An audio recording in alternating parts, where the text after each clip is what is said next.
Welcome to Heart and Hand, the Rangers podcast, the podcast that believes that if you're looking for something coming, maybe you should just look up. This week on Heart and Hand, David, what are you doing next May? I've booked a month off for a title party.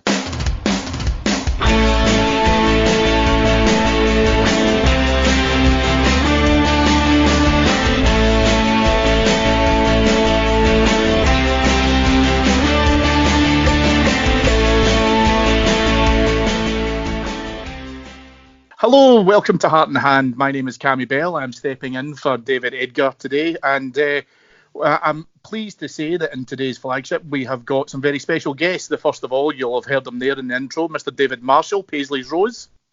Afternoon, mate. I'm feeling just tops. Just tops, my friend. Excellent. Well, to go alongside Paisley's Rose, we've got the Alloa Avenger, and that is Mr. Andy McGowan. Andrew, how are you, my fine friend? Hello. Point of order, I'm not from Alloa. No, you're from Saltcoats, but Alloa makes you sound slightly more hospitable. It's some choice to make. It is. It's like, would you rather get shot in the head or stabbed in the chest? So, guys, listen, we'll get cracked on because we've got tons to talk about, and I'm pleased to say, Andy, it's all good news. It's all very, very positive news. We couldn't even get Martin Ramsey on to talk about anything to try and bring us back down to earth a little bit. Have you been enjoying your day in work, reminding probably some of your more uneducated friends about the league position so far? Yep, if you'd said to us after the Old Firm game that come the next international break, this is the position we'd be sitting in, then you'd be raising an eyebrow, and you'd also be taking it with both hands gladly, because it looks as if Celtic have kept in touch by beating us that day, to be quite honest with you. Absolutely. Well, listen, we'll jump straight into it. I'm not giving too much away, I don't think, because you'd have to have been living on the moon to understand, obviously, what's happened within Scottish football within the last 24 hours. Rangers, for the second time in a week, went to a home fixture, safe in the knowledge that the closest rivals for the title have dropped points. Celtic obviously losing 2-0 earlier in the day at the Spaghetti ad through in Livingston. David Marshall, I suppose I want to just double check with you, because we had this opportunity last week before we played Aberdeen, and am I alone in thinking we were going into that game with a clear opportunity that we had to capitalise on? And I suppose what I want to double check is, were you nervous before last week, before kick-off, and were you equally nervous yesterday? That's a good question, because last week I probably was a wee bit nervous, to be honest, because of we'd had these situations before last season where they'd drop points and then we'd a game and failed to capitalise and let them off the hook. Was a wee bit nervous in that sense, and going against Aberdeen, I know all the trouble they've been having this season, and McInnes will tell you, they came to Ibrox with 11 under 10 players all having one leg hanging off and whatnot. Even with all that going on, they still raise their game against us. Didn't expect it as win, though, to be fair. Wasn't really expected 5-0. Going into yesterday, Cammy, to be perfectly honest, I wasn't nervous, and I was kind of expecting myself to be. I was waiting for myself to get that nerves to kick in, but it never really did. As soon as I found out that they'd lost, I was like, well, we're going to top the league today. And I remember I finished work just before 3 o'clock yesterday, got home in time to watch a game, and I remember all the way up the road, it was all I was thinking about walking home was going, we're going to go top the league today. And it was just that nervousness that's been with us the last, since we came back up and going into really every game. It's not there anymore, to be perfectly honest. I'm on a high right now, obviously, with the team winning comfortably yesterday, being top of the league, but the excitement of what could be has overtaken the nervousness right now. Andy, we'll kind of open up the game, because I think that we've covered going into there was obviously conversations in the build up to this, that after the disappointment against Young Boys in the Thursday night game, that we were looking for a response from the team, and we were looking for them to be able to try and bounce back.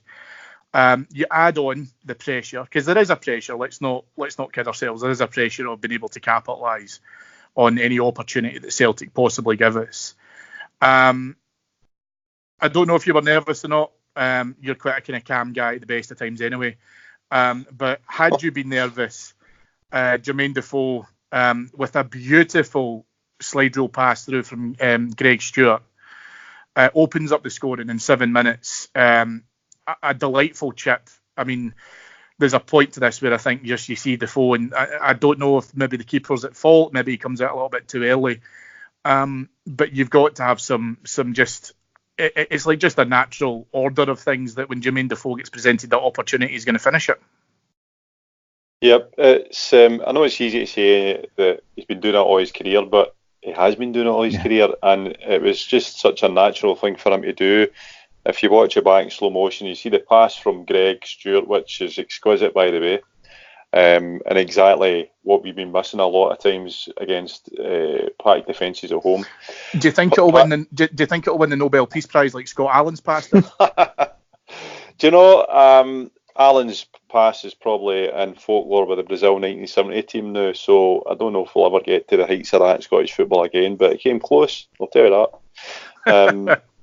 But the finish for Defoe, if you watch it in slow motion, you see him just relax his body, he knows exactly what he's got to do, and I was right behind it and lined in the Govan, and for a moment I thought it was going to bounce back off the post, but that's just, if you were to explain Defoe to a person who's ever seen me, say that's kind of goal he scores, doesn't he think about it, puts in the back of net, any type of finish, that's his bread and butter. David, we did have a little bit of a kind of lull for about the next 30 minutes or so. We were unlucky with another Defoe chance which hit off the post. But now I'm going to be I'm going to go a bit down the road of kind of Martin Ramsey and a bit cynical with this. Connor Goldson picks up the ball from about 35 yards out from goal. As we've seen before, plays out a nice little ball out to the wing to Tav. A touch to put the ball a few inches in front of him, and he puts in an exquisite cross, which, because Goldson starts his run as soon as he's going, falls perfectly in position for him just to nod in. Nobody in the Hamilton defence picks him up. Now, I don't know what Goldson was doing. Obviously, he's now thinking he wants to play up front. He's tried to steal goals off people already this season, but he's now decided that that's where he wants to play. It's a great goal and a great cross. We'll come back and talk about Tav in a little bit. But the second goal for us has been so crucial across a number of these games to really make sure that we settle into it. But as much as we can say it's a good goal, it's really poor defending, in my opinion. No, I think that's fair, to be honest. It's from a technical side of things, it's a goal that a centre-half really has no right in scoring. If you're looking at it from a Hamilton point of view, or even a neutral point of view, you need to ask questions of the defence here, because as you say, Goals has started it and he's ran a good 30 yards on a post, right into the centre of the box, and been able to get free to get the goal. From our point of view, though, Cammy, it's a great goal. I mean, I was a bit pissed off at the time because I had a tenner for Goldson to score for a header during the week there. That's 16-1, bastard. No, but I'll take this. So, listen, from our point of view, I think we just need to take it face value. We can look at it as a guy who seen a weakness there, saw that the defence was sleeping, so took full advantage of it, made a great run and supplied a great finish. Hamilton, of course, are going to be pointing fingers at each other on the defence side of things. But looking at it from a Rangers point of view, guy saw an opportunity, took it and delivered a great goal. Yeah, so that took us through to the break. And 50 minutes into the second half, Rangers are awarded a free kick. Andy, I think, and this is something we should talk about in the moment as well. Borna Barisic steps up to be able to take it. I think it does him a little bit of a disservice to say it's a carbon copy of the goal that he scored at Paisley, because these things are exceptionally difficult to do. You've played football, you know how difficult these things are. And it can look like, well, if you do it again, you make it seem relatively straightforward. But Borna gets the free kick up with some great height, and as great free kick takers can do, they can get great elevation in the ball, but with enough dip that it will come in, and that kind of the postage stamp area we're now calling the Borna corner. Mm-hmm. He just puts it straight into that little pocket where the keeper can't get close to it. It is the same goal that he scored against St Mirren, but an absolutely brilliant free kick. I won't use the phrase much maligned Borna Barisic because we've spoken about him now, but to use the old cliche, this is Borna Barisic who's now playing like a new signing, and it's great seeing him be able to produce these dangers from the set piece. Yeah, the free kick itself is absolutely top class. There's a couple of things about it. The fact that Tavernier and him are standing over the ball, what that does is immediately means that the goalkeeper's got a severe problem, because if he's setting up his wall and he's taking a position, then he can't be sure which one to do, if it's the right or left hand side. So that might be the difference in inches that Barisic needs, because I think the goalkeeper was fairly central for memory, but the execution is second to none. I think the St Mirren goal was better because the circumstances were such that it was to win the game in the kind of latter stage of the game, so there's more pressure. But to do that and replicate it, I think he's missed maybe one other chance. I can remember him taking a free kick in a previous game since, and he's kind of missed it. But to do that again, the guy has quality, right? When we watched him at Aussie and we signed him, and I've said this before in pods, we to a man were saying this is some signing, we've actually got a bargain here. But I think what we tend to forget is that the absolute holocaust that is the Scottish football and the way that they play can swallow up better players than Barisic, and it will take time for some players to settle. I've been a wee bit critical of the way Gerrard's handled him. I think he's been a wee bit harsh on him at times in terms of not throwing him under the bus, but he's referred to him in ways that it's been undeniable. He's been referring to Barisic, and maybe it's been the right way to do it, because what he's actually done is he's been pals with Grezda, and Grezda will never kick a ball for Rangers again, and Barisic has knuckled down and actually shown that he wants to play for us, that he's got the ability to get up to the physicality and play week in, week out in a style of football that he's never been used to. And he's actually shown his defensive side as well. I think he's been pretty solid defensively, covering wise, pace wise, tucking in. He's turning into, and I'm touching mood as I say this, a decent version of Tavernier on the other side. Because no. It was some free kick, to be fair, Andy. Trust you, Marshall. But what we're seeing here is that you're seeing boys coming in the box for the left-hand side that we normally see coming for the right-hand side. So what a major asset is, and I think he's making the left-back position his own. I can't see. You might see Flanagan come in as a specialist in certain games or away from home in Europe or something like that. Maybe at Parkhead, I don't know. But I think it's a major bonus to actually see now that we've got a settled left back, because I thought that was a problem position the first 5-6 games of the season. I think everybody did.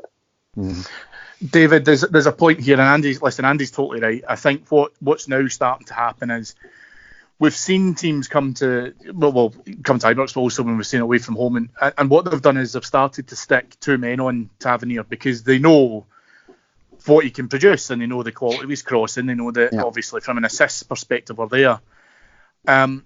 Do you agree with Andy that we're now starting to see that from Barisic and the other side of things, albeit not necessarily from an assisting perspective? Let's not, separate the two.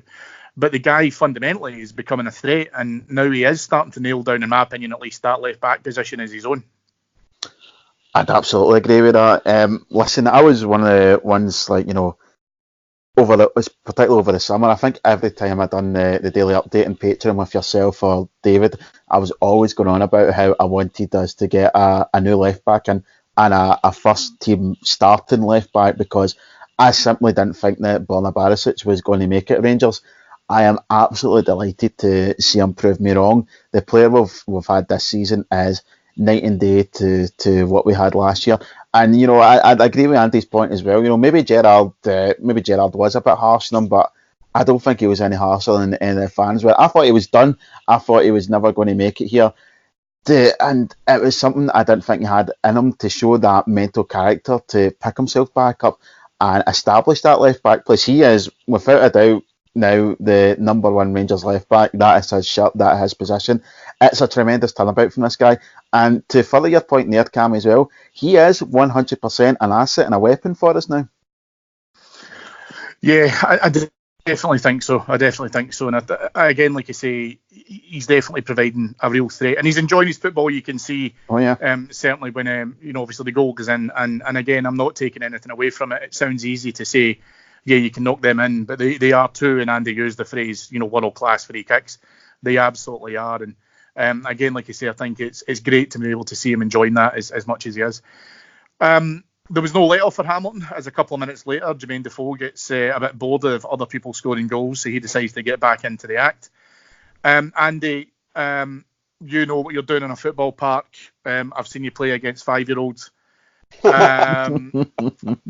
This one, so one of the things that I liked about Jermain Defoe and what we've talked about in other pods is I think that there's a bit of a polar opposite to Alfie, and Alfie will ragdoll defenders. Do you know what I mean? I think his arse is as wide as a Clyde, and he can move defenders out the way. There's a lot of physical presence to him.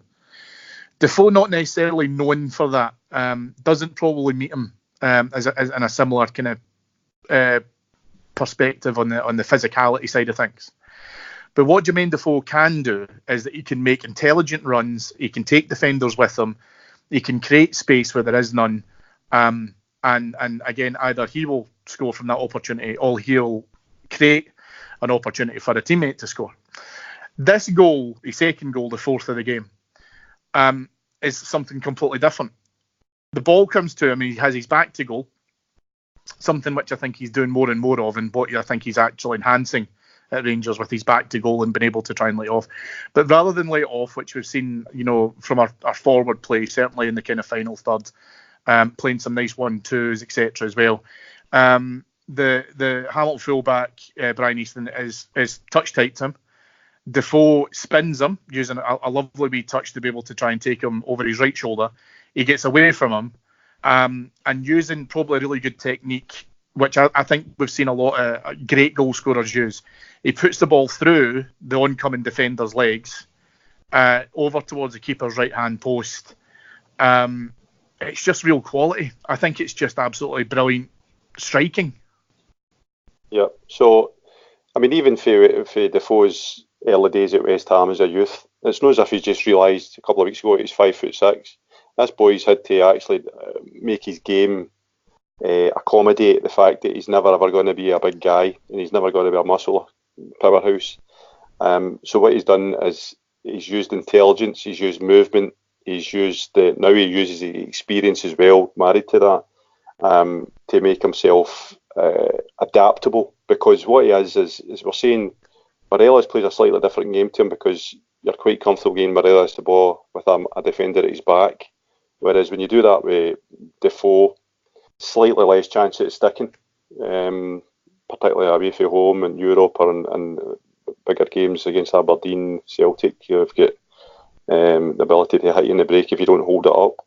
So he's got this natural ability of being able to get a touch and spin, and he always likes to get a shot away regardless of where he is around the box, which is something I've always loved about him. And yesterday was just a kind of perfect example. He knows exactly what he's going to do before he gets the ball, and he fashions the space to get his good foot wrapped around the ball and fires it low across a goal, across the goal on target, which is always going to give you a chance. So, all right, it's Hamilton playing right, and no disrespect to Hamilton, but yesterday I always expected us to beat Hamilton. There was no nerves, as you referred to earlier on. If there was one team I wanted to play in those circumstances yesterday, it would be Hamilton, because they've never really kind of did what other teams have done and made themselves hard to beat. They've always been a fairly easy touch for us since we came back up. So I think by that point, Hamilton were in disarray. I think they were finding every aspect of our forward play hard to handle, and Defoe just took advantage of that. Because what I was wanting to say as well, guys, was that the Goldson goal, in isolation, you're absolutely correct that Hamilton would look at that and say that's piss poor defending. But in the context of that 20-minute period of play, they were hanging on for their lives because we were running them ragged and they were chasing shadows and they were in disarray. And that's why the likes of Goldson could run, I don't know, whatever it was, 30 yards, 35 yards for when he passed it into the box on a post, because they didn't know what was happening. They were hitting them from all angles. You had Ojo, you had Stewart, you had Defoe, you had midfield players making runs, you had Davis making runs. So these things don't happen in isolation. It's because you wear them down. And I thought that goal was Defoe's pick of the bunch, actually, even better than the lob. I thought it was just a marvellous piece of inventiveness and purpose. he's 37, and you would never know it. If you didn't know he was 37, you'd be saying this guy's worth how much, how many millions? 37 today, no less. So yeah, listen, you're absolutely right, and I think I agree with you. I think it is the best goal of the bunch because, as you say, it's that inventiveness, it is the selfishness, and let's face it, he's a very generous player. He'll always look to be able to try and either, as I said beforehand, create opportunities, create assists where he can. But he, you can tell he's well liked amongst the group. But when he gets that sniff, it's that poacher's instinct. But he created that opportunity all on his own. He's 25 yards out from goal when he receives the ball. Oh. And as we were kind of just mentioning there, he completes the hat trick. Now, David, I want to touch a little bit on Greg Stewart. Because Jermain Defoe's goal to complete his hat trick comes from some fantastic work by Greg Stewart, who cuts inside his defender. The Hamilton Accies player I think he has to pay to get back in. Stewart turns him that well. A brilliant save by the Hamilton goalkeeper.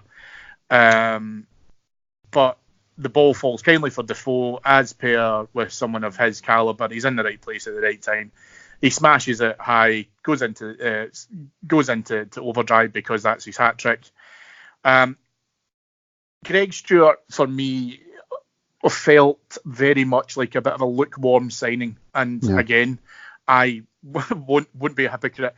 I wasn't overawed by the fact that Greg Stewart was coming to Rangers. I wasn't really sure where he would fit in. I didn't really know if he would be able to get an opportunity and to be able to try and take it.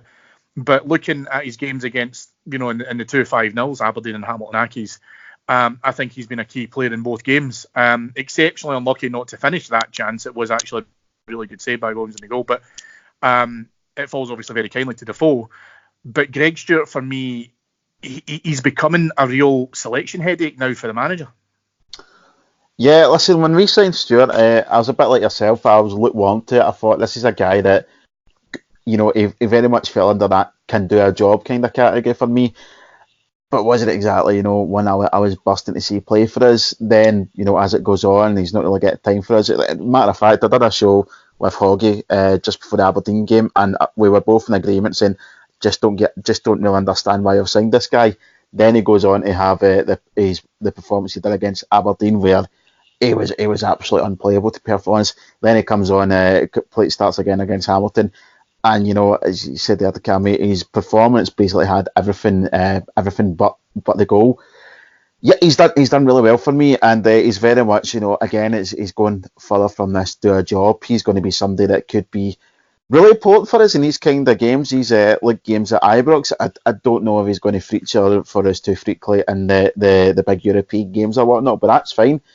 He doesn't have to. If he does his job in his game for us, that's going to be a valuable asset for us. Absolutely fantastic yesterday. And it's something you can tell when he is playing for us, it obviously means a lot to him and he's out there trying his best. I think, come the end of the season, Cammy, I think a lot of us are going to just have to admit that Greg Stewart is a better player than a lot of us first thought. Yeah, I would totally agree with that. And I think... certainly, for myself, I'm glad that he's been able to change my opinion on him, and I apologise for the fact that I probably should have given him more credit than it's due. But David, you touched on a really good point there, which is around some of the squad rotation. And Andy, I'm keen to kind of get your thoughts on this. I purposely didn't talk about the lineup because I want to talk a little bit around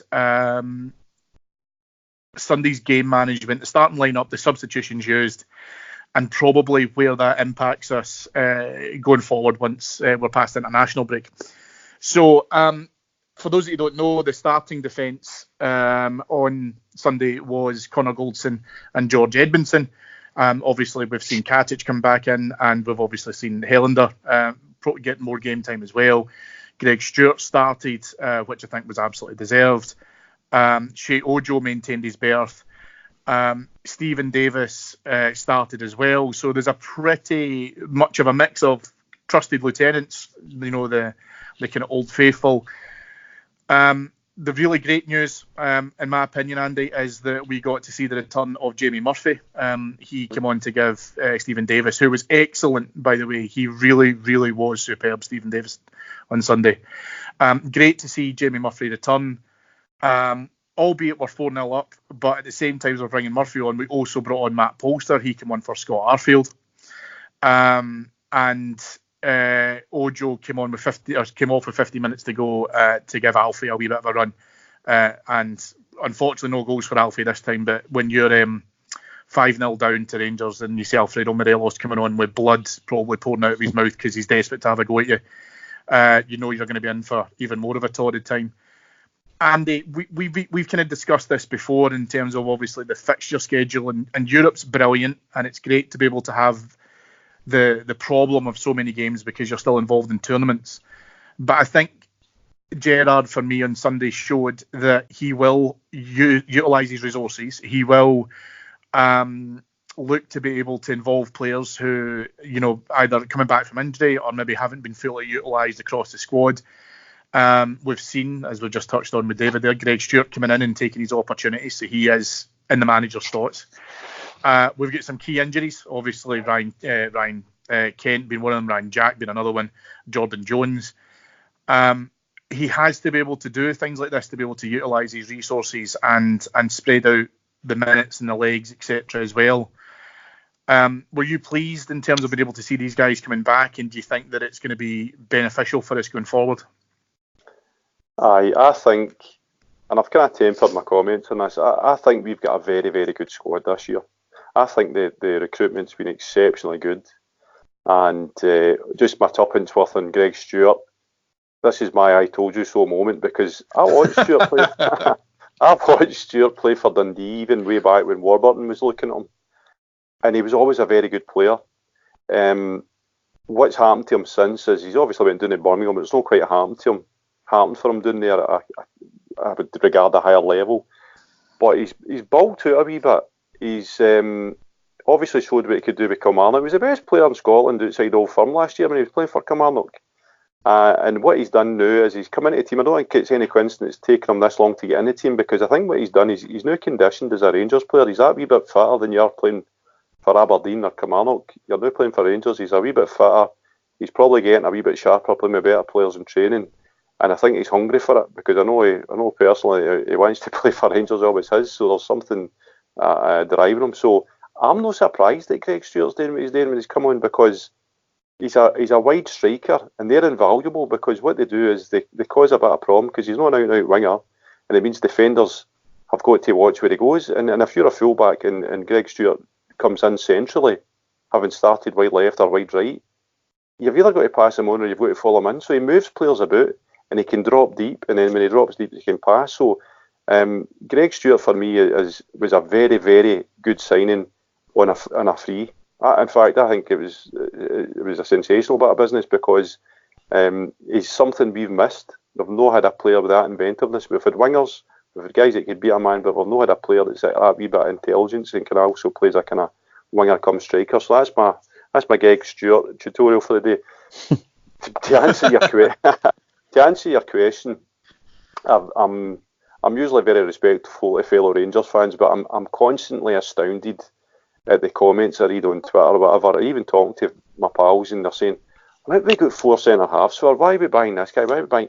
Because it's a squad game, and all you need is players of Polster, Murphy, Stewart, Jones to a lesser degree. All you need them to do is to come in and contribute at some points over the season. You don't need them to be playing every week. Yeah. You don't need them to be scoring goals every week. All you need to do is you need them to come in and contribute, and that kind of cumulative contribution between players like that adds up to a title challenge. And the player I always refer to, and folk laugh at me, but this is the truth, Andreas Velicka, pretty shit, pretty basic, never ever going to be a starting player for us. He came in and played, 10 games for us, and those goals, you could argue, contributed to us winning leagues in very, very tight situations. So this is the beauty of having a squad. This is why Celtic have been untouchable, although they've had no competition, but they've been untouchable because they've had players drop out, and they've been able to bring in players of a lesser standard, in inverted commas, but they've still been able to contribute and make the difference. We've now got a core of players that basically will be starting if they're fit, and that's McGregor, Tavernier, Goldson, Davis, Ryan Jack when he's fit, and I'd probably say Morelos, although there's a bit of rotation there between them and Defoe. Those guys are our go-to players, and round about those, you've got the guys that have got a chance of either keeping their jersey or not. And Polster's an example. Polster's done all right when I've seen him against Derby and he looked tidy. I've seen him against East Fife at right back, he was pretty poor. And then when he came on the other day, he was fine. You're 4 or 5, not right enough, but he looks as if he can get about the park. He looks as if he can press. He looks as if he can pass a ball. And you're really saying, well, how bad can the guy be if we need a holding midfielder? Murphy's a major bonus. He falls in the same category as Greg Stewart for me, a guy that's got a bit of inventiveness. Not really get the pace you need to play as an out-and-out winger, but he can play as a wide striker. And that's a superb complementary addition you can have to either Defoe or Morelos playing centrally. So I like to have players that can play just off the striker and go a wee bit wide. And Murphy's long overdue coming back. I'm delighted to see him back. So you're right, Gerrard got it spot on. And as soon as we went 3-4-0 up, Davis came off because he's obviously got to be wrapped in cotton wool because we would severely miss him if he was to be missed for any number of games because he is an absolute heartbeat of our team just now. He's dictating play, he's covering players, he's reading the game fantastically well, he's driving forward, he's a complete midfielder and at this moment in time he's absolutely my player of the year so far. But the squad's there, the squad's looking fantastic as far as I'm concerned. There's Edmondson as well. What a prospect, and he's probably behind Helander and Katic. So that's a major yardstick in terms of how much we've improved in just a year. David, I think what we've got to also look at, and I think it's to do a bit of kind of due diligence in terms of where we're at. Everyone was pissed off at the beginning of September after the Celtic result.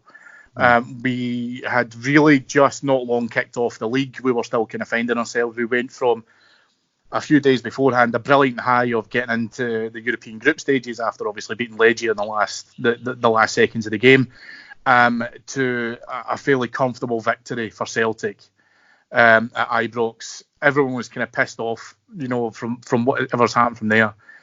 One of the things you've got to look at now is the reaction of the players and the management team since that defeat. So, in all competitions domestically, we've conceded 1 goal. In the last 3 games in the league, we have scored 14 without reply.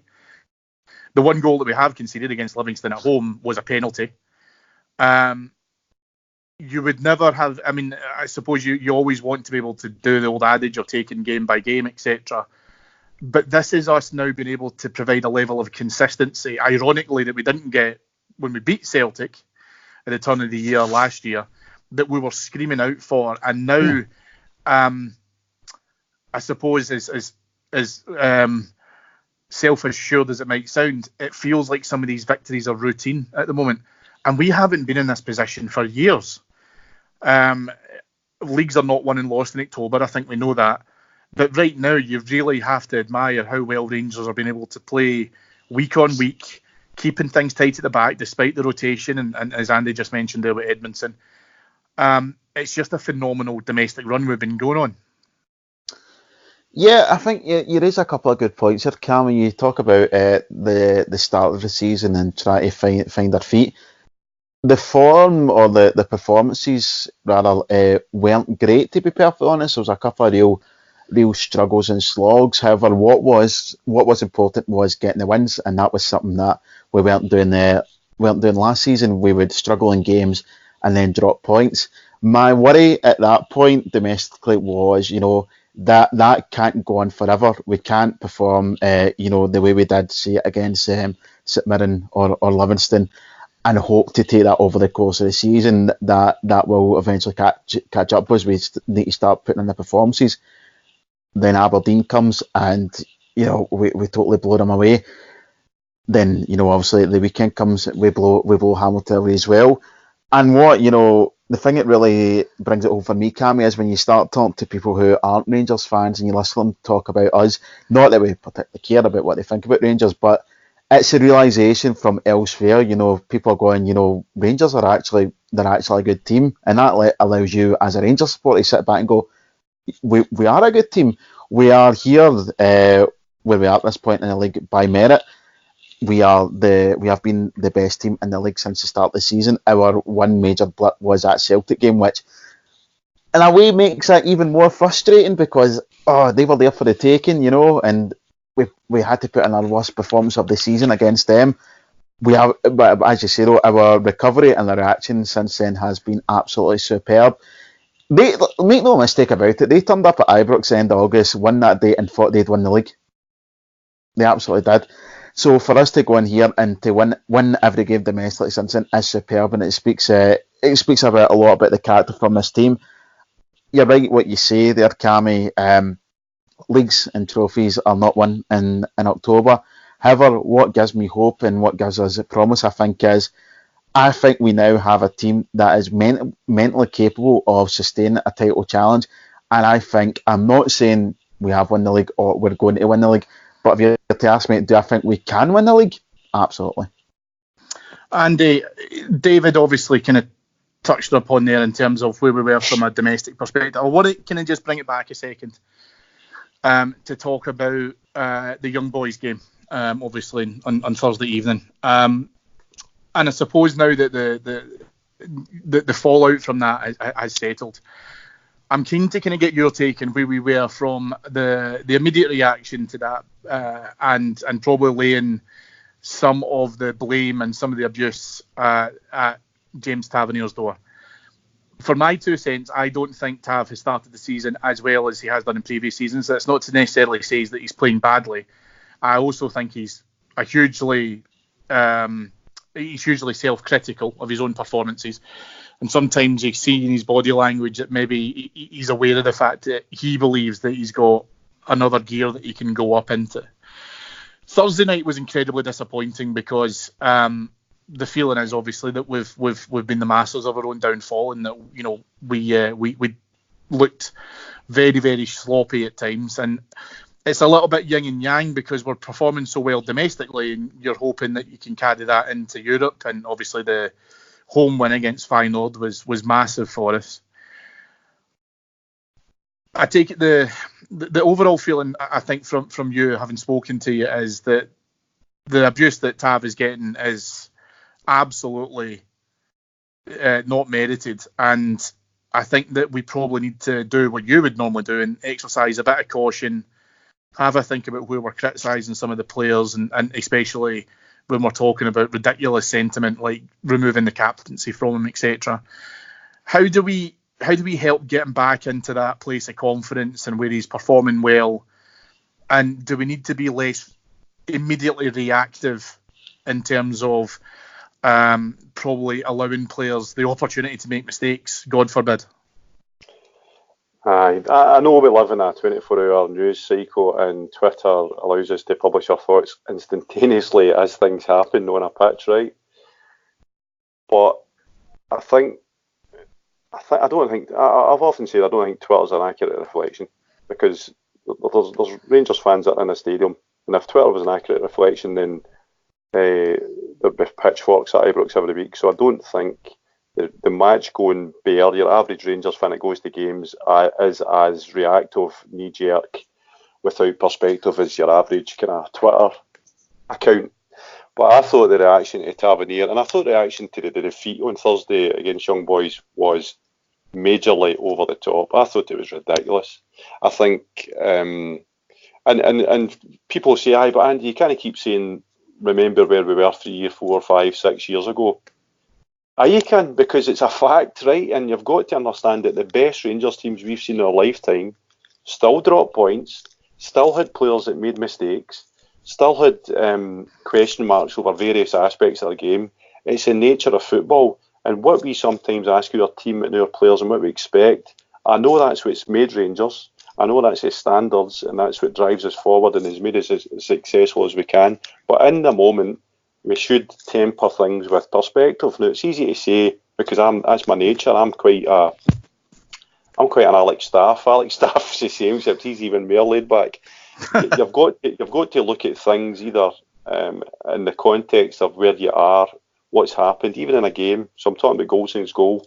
That's the perspective I had, because it wasn't just about that 30-second burst, it was the last 20 minutes. So the young boys game, you're playing against the champions of Switzerland, right? So you can say you want about Switzerland and Swiss football. We're playing for Scotland, right? So we can't talk about MD standard of football.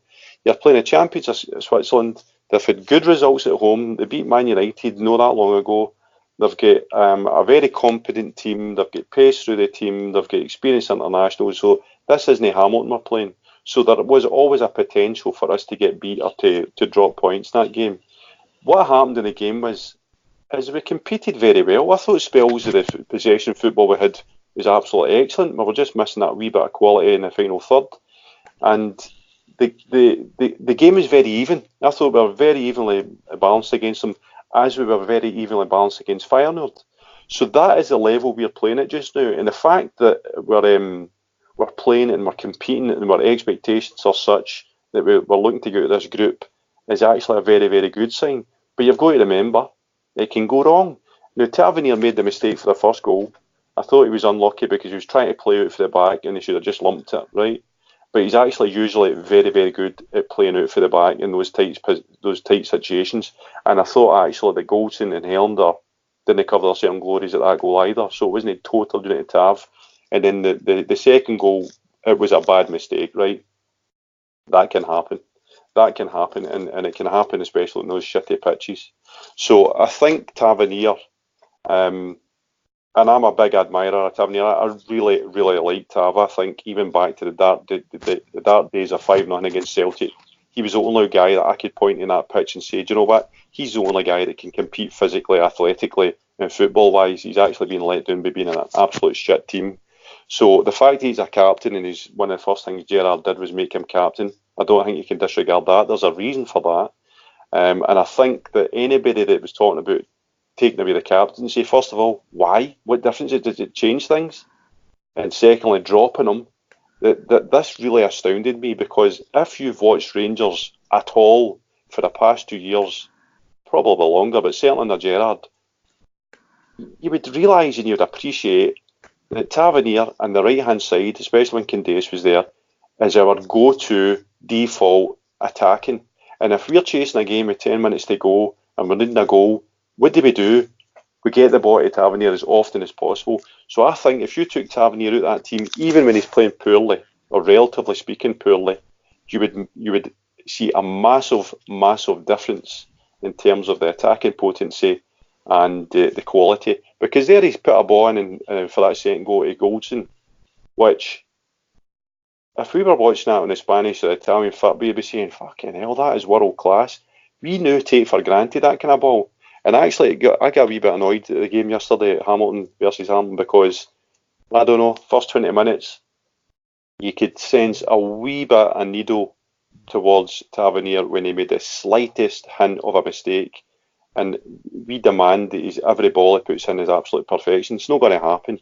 But more often than not, his balls are dangerous. They ask questions of the defenders or their goalkeeper. And I think you'd be very, very hard pushed to find a player that puts balls in as often and as accurately and as dangerous as Tavernier. I think the whole thing has been very, very telling on our support. I think we need to have a wee self-analysis ourselves in how we treat players.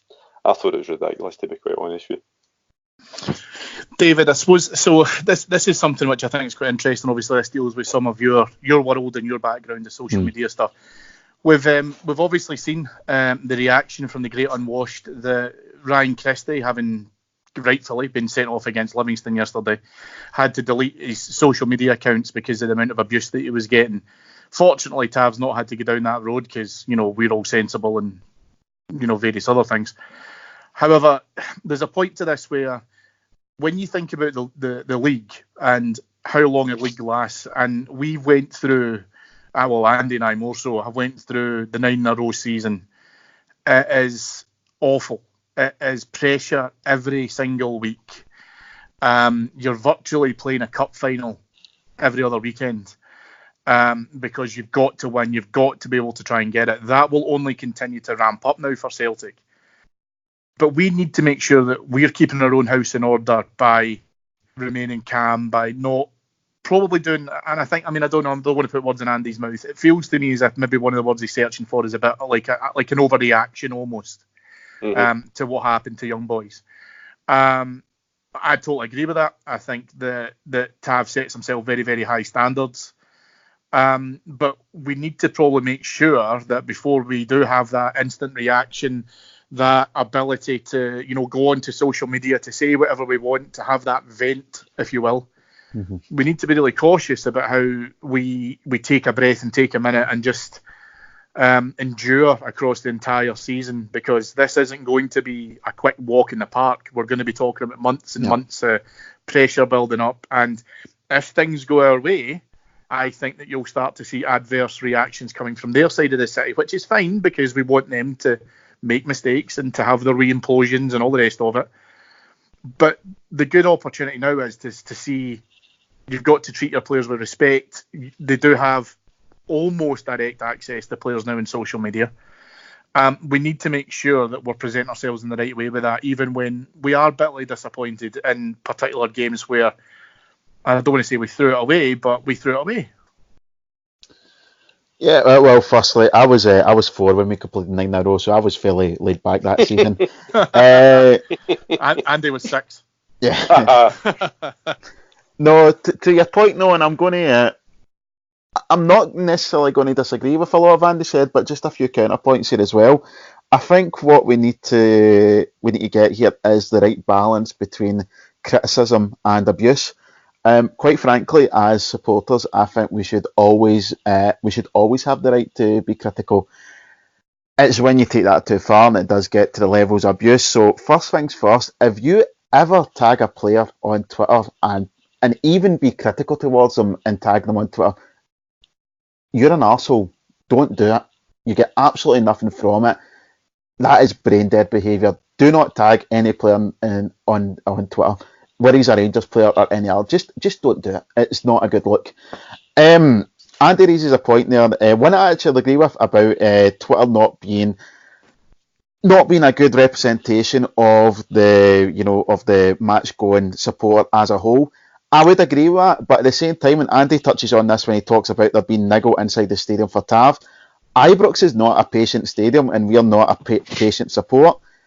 So again, it goes back to that. If you're a Rangers player, you have to be able to take this criticism on, and if you can't handle it, and we have had players over the last 6-7 years who simply can't handle it, you don't deserve to be a Rangers player, quite frankly. And I don't think James Tavernier falls into that category at all. I have, I'll hold my hands up. I have been critical of James Tavernier this season, purely because I'm a big Tav fan, and I don't think he isn't reaching that level of form that he's capable of, because I hold him in very high regards. I don't understand people who don't get what he brings to our team or want them stripped to the captaincy. Don't understand that at all. But for James Tavernier's standard, I don't think he's matched that so far this season. It is, again, going forward, Cammy, you talk about needing to be level-headed. This is going to be an absolute battle of a season. It's going to be, as you say, emotions are going to run high. There's going to be ups, there's going to be downs. Absolutely, we should always have the right to be critical of our team. But if we get a bad result, do not go and abuse our own players. You get absolutely nothing from that. And maybe we do need to be a wee bit more patient at Ibrox as well. It's going to be a hell of a ride from here on out. But we're all in this together. Look back to the last time we won league titles. It seems like so long ago now. But one of the great things we had with between the support and the Walter Smith teams was, and we talked about this for the 3 years that we were winning leagues and trophies under Walter, there was a great connection between the support and the teams. That's something that can be lost through history because what happened in the years after that, and a lot of the connection with that team was lost because of the following season, the season after that, and what happened in the summer of 2012. However, at that time, there was a great connection between the fan support.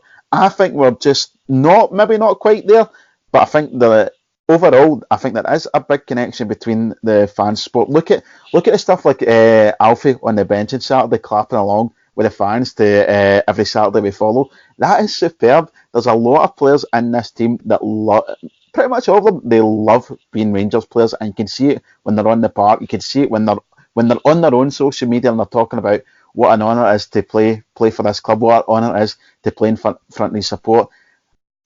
Just about every single player in this team that's worth enters loves Rangers. Even the ones that are on the fringes that don't get playing love being a Rangers player. Look at Matt Polster and all his family taking to the Rangers family. It is superb. We need to keep the head so far, and it's simple things. Don't abuse your own players on Twitter. As a support, if we do our jobs, and again, it's doing the simple things, we'll be all right. But just absolutely reserve the right to be critical. We can say when a player like Taff sold the jersey on Thursday and he was at fault for 2 goals. You don't need to go any further than that. It is what it is. He has done a lot more good for us than he has bad, and he will do so going forward. You can be critical when there's a right to be critical, but there's never any right reason for crossing that line. Andy, looking forward, we will come back to the unfortunate timing of the international break in just a minute. However, when we come back into league action on the 20th of October, the tables are turned slightly for what's happened in the last couple of Sundays, because we are the early kick-off. We are away to Wernham Hog FC through in Tynecastle. We're the 12:15 kick-off. The Animals kick-off against Ross County at home at 3 o'clock. Now, I'm not one to suggest that Craig Levein would lie down to Rangers purely because he hates Neil Lennon more than a lot of Rangers fans. But we have to try and maintain the momentum that we've been able to build up and not allow the awful international break to unsettle us. Would you agree with that? Aye. I mean, I'm on record saying that our success this season or not will be defined by how we ride the punches. And I'm trying to think of that Rocky quote. Can you remember? It's something like, it's not how hard you get hit, it's about how many you can take and keep moving forward. We've got to make sure that we don't get too euphoric in victory and we don't get too despondent in defeat, because, you know, we could go to Tynecastle. They've not won it. How long? No one for 6 months at Tynecastle or something like that. So they're going to win at some point. And if it's against us and we go back second, then we've got to keep calm. We're going to remember that these things, we will drop points this season.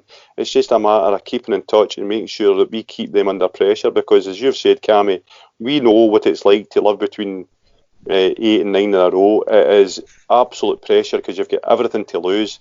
And as I've said for long and weary here, the last 7-8 years since our travail started will count for nothing for Celtic if they finish up with 8 or 9 in a row, even 9 in a row, because if they don't get 10, their worlds collapse. So we've got to remember that in some senses we've nothing to lose here, because they have everything to lose. Their whole reason d'etre for the last 7 or 8 years is on the line, and I think they know that themselves, because what you see yesterday with their defeat at Livingston is that they know that there's too much to lose here for them. They just can't comprehend it. So we've got to just stay in touch and make sure that we recover from the setbacks we will have this season, and keep going and keep going and keep going and see where it takes us, because anything can happen.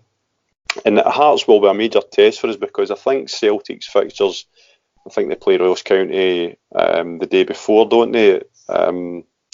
Sorry, Cammy, were they playing the Saturday? Will that be moved to Sunday as well? We're both playing Sunday that day. We're both playing Sunday. We're both playing Sunday. So they play Ross County, which I've got to generally presume is going to be 3 points for them.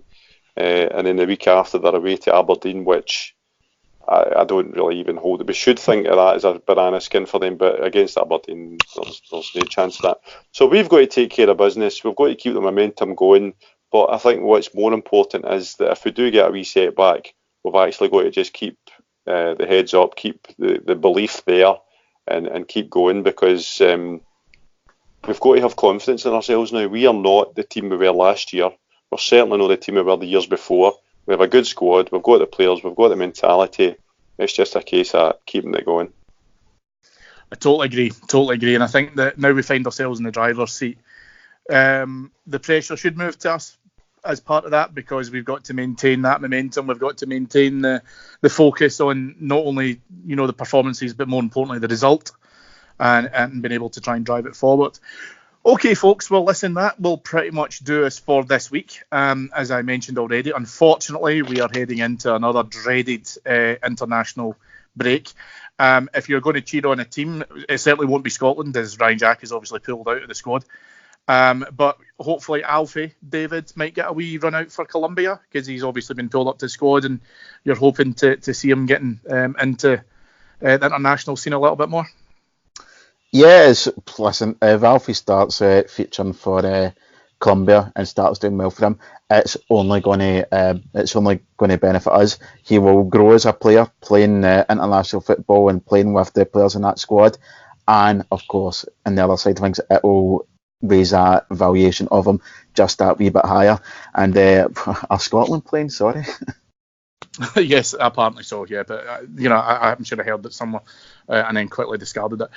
Okay, folks. Well, listen, if you like what you've heard from myself and David and Andy today, please head over to our Patreon site, where you can get content as fabulous as this, up to 3 shows a day, sometimes even more when we're feeling particularly generous.